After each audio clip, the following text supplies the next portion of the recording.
Assalamualaikum, selamat siang Sobat Memorandum. Ketemu lagi dengan podcast dari Memorandum TV. Kali ini kita bersama Kapolsek Tegalsari, Kompol Imam Mustoleh. Assalamualaikum, Mbak. Waalaikumsalam warahmatullahi wabarakatuh, Cak Eko. Iya. Sehat kan? Alhamdulillah. Dan ini kan Polsek Tegalsari ini kan bisa dibilang Polsek tengah kota ini. Masalah tentu tidak hanya masalah klasik, tetapi juga masalah yang lagi tren saat ini. Nah, komunikasi apa sebenarnya yang dibangun Polsek Tegalsari untuk mengantisipasi segala hal terkait Kamtibmas misalnya? Ini pembahasan yang menarik dan cukup berat juga nih siang-siang ini Mas Eko ya. Jadi Cak Eko betul sekali yang tadi Cak Eko sampaikan bahwa Polsek Tegalsari ini menjadi heart of the city ya. Betul. Jantungnya kota di tengah kota dengan berbagai macam kompleksitas, permasalahan, dengan berbagai macam dinamika masyarakat yang ada di situ. Betul. Ini menjadi tantangan bagi kami selaku Kapolsek Tegalsari sesuai dengan apa yang sudah diperintahkan dan selalu ditekankan oleh beliau Bapak Kapolrestabes Surabaya, yaitu Komisaris Besar Polisi Pasma Rois, bahwa pada seluruh anggota ditanamkan tidak ada kebaikan sekecil apapun yang sia-sia. Ini menjadi semangat kita untuk memberikan pengabdian sekaligus pelayanan terbaik pada masyarakat. Artinya keamanan ini kita jadikan menjadi kebutuhan kita bersama. Tentunya dalam pengelolaan keamanan ini kita tidak bisa parsial ya, Cak Eko. Betul. Kita harus menggandeng seluruh stakeholder yang ada. Kita harus menggandeng seluruh komponen-komponen yang ada. Untuk itu, strategi yang kita terapkan di sini adalah strategi strike prevention. Artinya kita lebih mengedepankan masalah pencegahan. Lebih baik mencegah sebelum terjadi. Jadi teori-teori pemadam kebakaran udah terbakar dulu, baru ada respon, ada rapid. Ini kita bergeser, yang tadi yang konvensional dulu seperti ini, kita geser sekarang paradigmanya. Dengan kita melaksanakan kegiatan secara masif dari hulu sampai dengan hilir. Artinya dengan berbagai macam, kalau kita lihat by data di bulan, ini kan sekarang masuk bulan Juni. Di bulan Mei itu dengan strategi-strategi kepolisian yang sudah diarahkan oleh beliau Bapak Kapolrestabes ini terbukti bisa menekan crime report, artinya kejadian-kejadian kriminalitas yang ada khususnya di Polsek Tegalsari, baik itu curas maupun curanmor. Jadi dari hulu kita laksanakan di situ, dari strike prevention kita laksanakan edukasi, kita laksanakan patroli. Bagaimana kami sampaikan, Cak Eko, bahwa di Polsek Tegalsari ini kan ada 5 fungsi yang ada di situ. Yaitu yang pertama adalah fungsi patroli, yang samapta, yang kedua adalah fungsi lalu lintas, yang ketiga adalah fungsi bimbingan masyarakat Binmas, yang keempat adalah fungsi intel, yang kelima adalah fungsi reserse. Ini merupakan fungsi-fungsi yang nanti kita kolaborasikan untuk melaksanakan upaya dari hulu sampai hilir. Dengan ini, jadi pertama seperti fungsi intel ini melaksanakan early warning sekaligus early detection. Bagaimana menginventarisir permasalahan-permasalahan, kemudian merangkul komponen-komponen masyarakat di situ untuk apa? Untuk bisa mendeteksi sebelum terjadi menjadi gangguan nyata. Kemudian ada beberapa program inovasi yang kita laksanakan, Mas Eko. Kita yang pertama untuk kolaborasi kita dengan Forkopimcam, kita rutin melaksanakan kegiatan cangkruan dengan warga. Kita kemas dengan program inovasi Cak Tiko. Cak Tiko ini merupakan akronim dari cangkruan 3 pilar untuk mengkondusifkan Kamtibmas. Ini maksud tadi bahwa artinya keamanan ini bukan merupakan tanggung jawab salah satu pihak atau tanggung jawab salah satu instansi, tapi merupakan kolaborasi dari sahabat memorandum yang kami cintai dan kami banggakan. Tadi kita sudah sampaikan bahwa dari Forkopimca Tegalsari mempunyai program unggulan, yaitu program Cak Tiko.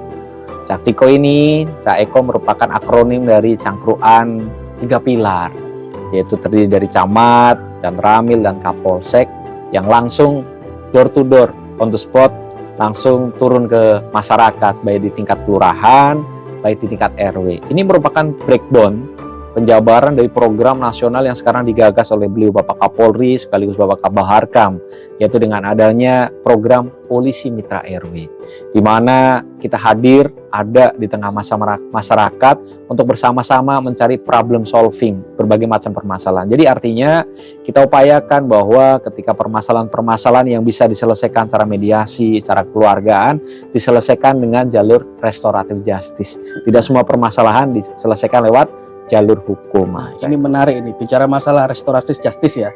Ini kan tidak semua kasus memang bisa di RJ istilahnya. Mungkin ada pandangan khusus atau Polsek Tegalsari sudah pernah melakukan RJ. Bisa dijelaskan seperti apa sudah pendekatannya agar masyarakat atau warga Surabaya Kota ini khususnya tahu betul bahwa RJ ini ada kekhususan tersendiri. Silakan. Ya.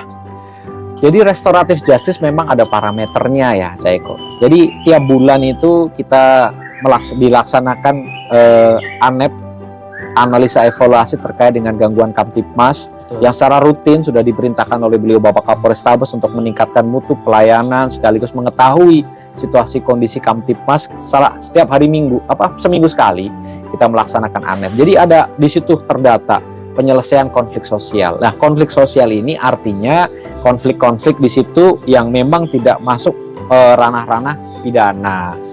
Seperti halnya yang kami sampaikan yang restoratif justice yang pernah kita laksanakan, yaitu ketika ada konflik antar tetangga di situ. Di situ mereka berselisih paham, terus adu mulut, di mana harusnya mereka tuh bisa melaporkan perbuatan tidak menyenangkan di situ. Kita dudukan karena apa?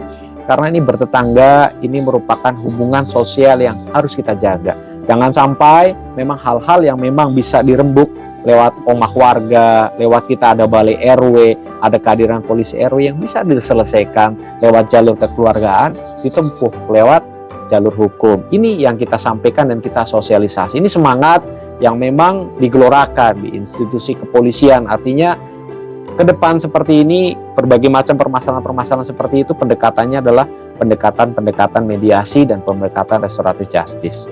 Masalah yang kompleks di perkotaan, utamanya pusat kota ini tentunya berhubungan dengan perkampungan yang padat penduduk. Komunikasi apa yang dibangun agar kampung-kampung dengan padatnya penduduk yang majemuk ini bisa bersama-sama untuk menjaga Kamtibmas? Ini Cak Eko, sekaligus sahabat memorandum. Artinya kami kan tidak hanya berdinas kali ini di Surabaya. Betul. Tapi kami sudah berdinas ya, Cak Eko, artinya di beberapa provinsi, pernah di Jawa Tengah, pernah di Sulawesi, pernah juga tinggal di Jakarta. Inilah yang menjadi sekaligus nilai jual, value-nya kota Surabaya. Betul. Kota Surabaya kota besar, tapi kalau saya menyampaikan ini merupakan kampung besar. Betul. Di mana semangat kekeluargaan, gotong royong, rasa memiliki sense of belongingnya masih tinggi. Ini yang kita hembuskan kembali dengan kita sering melaksanakan kegiatan sambang. Ini kita kemas, ada kegiatan dari Binmas, yaitu kegiatan program inovasi salaman, yaitu sambang dan layani masyarakat untuk ciptakan rasa aman. Jadi kita sering door to door, keliling ke tempat Pak RT, Pak RW, Toga, Thomas, untuk menyerap aspirasi, untuk menampung saran, masukan, sekaligus untuk menampung permasalahan-permasalahan Anda. Terus akhir-akhir ini, Cak Eko, yang menjadi trending topik di Surabaya yang sempat kemarin beredar adalah Surabaya darurat gangster. Nah, itu. Terus Surabaya ini banyak terjadi yang melibatkan beberapa oknum dari perguruan. Betul. Nah, ini menjadi permasalahan yang harus ada solusinya. Jadi Bapak Kapolrestabes melakukan langkah dan tindakan cepat dengan memerintahkan seluruh jajaran polsek yang ada berkolaborasi dengan masyarakat, berkolaborasi dengan stakeholder yang ada untuk mencari solusi terbaik. Dengan apa? Dengan melaksanakan koordinasi, melaksanakan komunikasi, sekaligus melaksanakan kolaborasi. Kita melaksanakan yang sekarang ini rutin kita laksanakan adalah kegiatan rutin yang ditingkatkan, yang dikemas dalam kegiatan patroli skala besar dengan melibatkan 3 pilar tadi. Kemudian kita melaksanakan operasi kejahatan malam. Tujuannya apa? Untuk meminimalisir, mereduksi sekaligus mengurangi ruang gerak para pelaku kejahatan, baik itu gangster, baik itu oknum-oknum gerombolan yang mengatasnamakan perguruan tertentu. Ini maksudnya pesan moral yang ingin disampaikan bahwa Surabaya ini merupakan milik kita bersama. Surabaya ini adalah rumah besar, di mana yang bisa dan mengamankan rumah ini ya kita yang tinggal di Surabaya. Jadi kita selalu menghimbau menjadikan bahwa rasa aman, keamanan ini bukan merupakan tanggung jawab parsial instansi, tapi merupakan kepentingan sekaligus kebutuhan kita bersama, Cak Eko. Dan ini menarik, dan Komandan tadi mengatakan Surabaya ini adalah sebuah kampung besar dan ini adalah kampung milik kita bersama. Nah, terkait yang kemarin itu masalah gangster yang melibatkan perguruan, oknum perguruan silat dan lain-lain, itu pendekatannya seperti apa, dan mungkin kendala di lapangan juga atau solusi terbaik untuk menangani masalah ini mungkin bisa dijelaskan untuk sahabat Memorandum TV. Iya. Sahabat Memorandum TV yang berbahagia dan kami banggakan dan kami cintai, tadi Cak Eko sudah menyampaikan, ini merupakan permasalahan sekaligus problem kita bersama. Artinya ketika ini kita dihadapkan dengan permasalahan problem kita bersama, yang menyelesaikan ya harus kita bersama-sama juga, Cak Eko. Tadi kita sampaikan butuh namanya sense of crisis, butuh namanya sense of belonging, rasa memiliki sekaligus kepekaan dan kepedulian dari seluruh warga masyarakat Kota Surabaya. Yang kemarin diisukan menjadi trending gangster seperti itu, artinya kita mulai dari skop yang paling kecil, dimulai dari keluarga. Bagaimana keluarga ini menjadi salah satu fundamental, salah satu menjadi quality control ketika memang sudah jam-jam malam 20.00, 21.00 harus mengecek keberadaan putra-putranya. Biar nanti putranya yang pertama tidak menjadi pelaku, yang kedua jangan sampai menjadi korban. Nah, itu yang paling bahaya. Kemarin beberapa kali memang sudah ditekankan oleh beliau Bapak Kapolrestabes ketika kita menangani permasalahan-permasalahan seperti ini harus tuntas, Cak Eko, ya kan? Kalau menangani, ada namanya pil tuntas gitu kan. Kalau jargonnya katanya kalau kita mengatasnamakan salah satu instansi ya, Pegadaian aja mengatasi masalah tanpa masalah. Ya. Jangan sampai kita mengatasi mengurai permasalahan tidak sampai tuntas. Jadi ketika kita menangani seperti ini, beliau udah memerintahkan jelas, datakan betul itu. Kalau memang ada kelompok tertentu, identifikasi, datakan, hadirkan orang tuanya, terus habis itu datakan di mana sekolahnya, panggil di situ tokoh agama, tokoh masyarakat di mana yang bersangkutan tinggal, RT dan RW-nya. Jadi di samping kita melaksanakan pembinaan, kemudian ada sanksi secara moral di lingkungannya. Tujuannya apa? Untuk memberikan deterrent effect, efek jera. Jadi yang seperti awal kita sampaikan bahwa untuk penanganan gangster ini memang harus secara komprehensif dari hulu sampai hilir. Dari upaya edukasi, memberikan kita wawasan, himbauan dengan merangkul tokoh agama, tokoh masyarakat di situ setempat untuk memberikan himbauan, untuk menanamkan kesadaran, upaya pencegahan dengan kita melaksanakan patroli untuk menutup ruang gerak, membatasi ruang gerak, karena sesuai dengan rumus kejahatan konvensional, Cak Eko. Artinya ketika ada niat, ketika niat ini tidak bertemu dengan namanya kesempatan, tidak akan terjadi namanya crime. Jadi tiga hal ini yang menjadi fokus kita juga, perhatian dari kita. Bagaimana ketika kita menekan niat dengan melaksanakan edukasi biar menghilangkan niat, kemudian kita show of force bersama, kita melaksanakan patroli gabungan seperti program dari Pak Wali Kota di bawah asuhan rembulan, kolaborasi ya kan dengan baik unsur TNI, Polri maupun dari pemerintahan kota. Kemudian kita melaksanakan tadi, ketika kita temukan ada unsur pidananya, kita laksanakan penindakan secara tegas dan terukur. Artinya ini yang pesannya, tidak boleh main-main di Surabaya atau menciptakan suasana Surabaya yang tidak aman dan nyaman. Betul. Dan ini tadi menarik pembahasannya, keluargalah benteng pertama. Nah, saya juga mendengar bahwa Polsek Tegalsari ini rutin dengan acara atau misalnya khotmil Quran dalam sebulan. Saya dengar ada minggu keberapa begitu.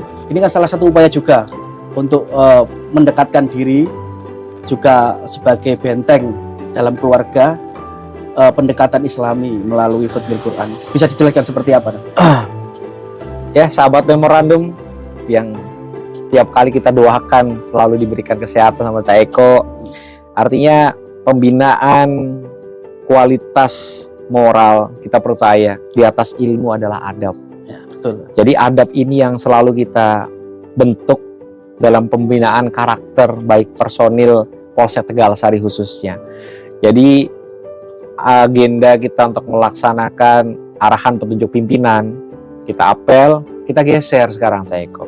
Kita geser, kebetulan Polsek Tegalsari memiliki masjid, Masjid Al-Jabar. Jadi Masjid Al-Jabar ini menjadi salah satu tempat kita untuk melaksanakan pembinaan rohani sekaligus mental. Jadi tiap hari Selasa kita melaksanakan bin rohtal untuk menumbuhkan rasa syukur para anggota kita. Syukur sudah diberikan amanah, kesempatan menjadi bayangkara untuk memberikan pelayanan kepada masyarakat dengan baik. Syukur menumbuhkan rasa keikhlasan sekaligus tanggung jawab. Tidak hanya di situ aja, bahwa di Tegalsari tentunya kita mempunyai ruang tahanan. Jadi di samping kita melaksanakan bin rohtal pada personil kita ruang tahanan kita juga kita ada program namanya program Biro Hati. Biro Hati ini merupakan akronim dari bimbingan rohani tahanan Polsek Tegalsari. Harapannya mereka ketika sebelum kita limpahkan ke kejaksaan, mereka ada kesempatan bermuhasabah, kesempatan untuk berintrospeksi. Kita selalu sampaikan bahwa orang baik, orang yang mengaku baik, itu punya masa lalu. Tapi orang yang pernah berbuat jahat, orang yang berbuat tidak baik, orang jahat punya masa depan. Artinya, selagi kita masih diberikan kesehatan, selagi kita masih diberikan kehidupan, masih terbuka kesempatan kita untuk menjadi pribadi yang lebih baik. Seperti halnya yang kami yakini di agama kami, agama Muslim, Allah Subhanahu wa taala berfirman, ya, Cak Eko, kami mengutip, Innallaha la yughayyiru ma biqaumin hatta yughayyiru ma bi anfusihim. Artinya Allah Subhanahu wa taala itu tidak akan merubah nasib suatu kaum, kondisi suatu kaum, sampai kaum itu berusaha untuk merubah nasib sendiri. Ini yang selalu kita tanamkan. Jadi dengan adanya program Biro Hati, program Hotmail Quran, harapannya ini tertanam bahwa yang membedakan kualitas kita itu bukan dilihat dari pangkat yang kita sandang, jambatan yang kita raih, status sosial yang kita miliki. Tapi yang membedakan adalah seberapa kita punya manfaat buat orang-orang yang ada di sekitar kita. Ini kalau semuanya sudah punya semangat untuk bermanfaat, insya Allah kita Surabaya ini, saya optimis Surabaya bisa menjadi kota percontohan yang bisa menjadi kota baldatun thayyibatun warubun hofer. Begitu. Biasa dan ini tadi, dan tapi jangan sampai ini dan ya keenakan tahanan yang dikasih tunjuk atau nasihatnya jadi kerasan dan tinggal di situ. Enggak seperti itu ya, enggak ya. Oke, dan ini menarik ketika tahun depan ini tahun politik ini ya. Banyak sekali ini baliho, umbul-umbul, caleg dan sebagainya. Tentu kita sih tidak menginginkan ada gesekan-gesekan, tetapi kan perlu pengawasan atau antisipasi. Nah, seperti apa Polsek Tegalsari ini mengantisipasi tahun politik di 2024? Ya, terima kasih Cak Eko, sekaligus sahabat memorandum yang kami cintai. Ini tadi anekdot aja. Artinya kalau kaitannya dengan pengamanan tahanan itu tetap kita punya standar operasional prosedur. Siap. Itu semua tidak mengurangi standar personel keamanan yang kita miliki. Betul. Karena itu sudah jelas cara bertindak sekaligus SOP-nya. Itu merupakan siraman rohani yang memang kita harapkan untuk bisa merubah mereka menjadi pribadi yang lebih baik. Kemudian memang kita sudah memasuki tahun politis, ya. Harapan kita semakin ke depan kita semakin wise, semakin bijak. Itulah kenapa tadi dengan program berbagai macam program pendekatan-pendekatan kepada masyarakat, kita ingin sama-sama mendeklarkan bahwa tahun politik sekarang ini betul-betul punya semangat pesta, Cak Eko. Pesta demokrasi. Namanya pesta berarti kan semuanya bersuka cita. Iya, bersenang-senang. Namanya pesta semuanya tersenyum. Nah, itu. Apapun hasilnya. Kemudian yang kedua, kita sama-sama di situ punya komitmen. Artinya boleh beda pilihan, ya kan? Betul. Tapi jangan sampai dengan beda pilihan itu merusak hubungan yang sudah ada. Menjadi trigger untuk menjadi permusuhan, menjadi trigger untuk memecah belah. Jangan sampai kita diadu dengan adanya isu hoax. Jadi kalau ada isu-isu seperti itu dengan hadirnya stakeholder yang ada di situ, kita harapkan kalau kita kan tabayun ya. Betul. Tabayun artinya ketika ada isu-isu diklarifikasi dulu, dikonfirmasi. Apalagi di era digitalisasi sekarang ini, kita paham betul bahwa semua orang hanya dengan bermodal HP Android, bermodal paket data bisa menjadi wartawan bagi dirinya sendiri.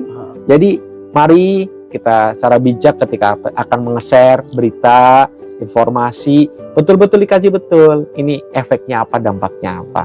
Kemudian strategi kita sudah secara masif Forkopimcam sesuai dengan arahan beliau Bapak Kapolres Tabes. Ayo diinventarisir dulu permasalahan-permasalahan yang ada di lingkungan masing-masing. Ketika kita sudah menginventarisir dari awal, tentunya kita bisa merumuskan strategi apa yang bisa kita terapkan. Kita gandeng di situ ada Panwas, kita gandeng di situ ada seluruh komponen-komponen yang nantinya mereka punya kontribusi dalam mensukseskan baik pileg maupun pilpres. Kemudian yang terakhir, seperti halnya di awal kami sampaikan, kita selalu mengajak kepada masyarakat khususnya di Kecamatan Tegalsari. Ayo, apapun situasinya, ini merupakan rumah kita. Yang bisa menjaga rumah adalah kita yang tinggal di sini. Jadikan situasi politik yang di tahun-tahun politik ini betul-betul adem. Betul-betul Tegalsari ini punya namanya cooling system yang bisa mendinginkan, ya kan? Cooling systemnya apa? Ya dengan tadi kita sering melaksanakan kegiatan sambal, kita sering ngopi bersama, kita sering cangkrukan bersama. Harapannya dengan silaturahmi yang erat seperti itu, orang-orang yang punya kepentingan yang ingin membuat suasana tidak aman, tidak nyaman dengan tadi menggunakan alasan-alasan tendensi-tendensi kepentingan tertentu, politik tertentu, dia bisa masuk seperti itu. Jadi ini langkah-langkah preemptif strike prevention yang selalu kita terapkan. Jadi sesuai dengan jargon Cak Eko, kami berdinas di Polrestabes Surabaya ini ada satu warisan yang sama senior-senior pimpinan yang sudah diterapkan, bahwa di Surabaya ini punya jargon 2407.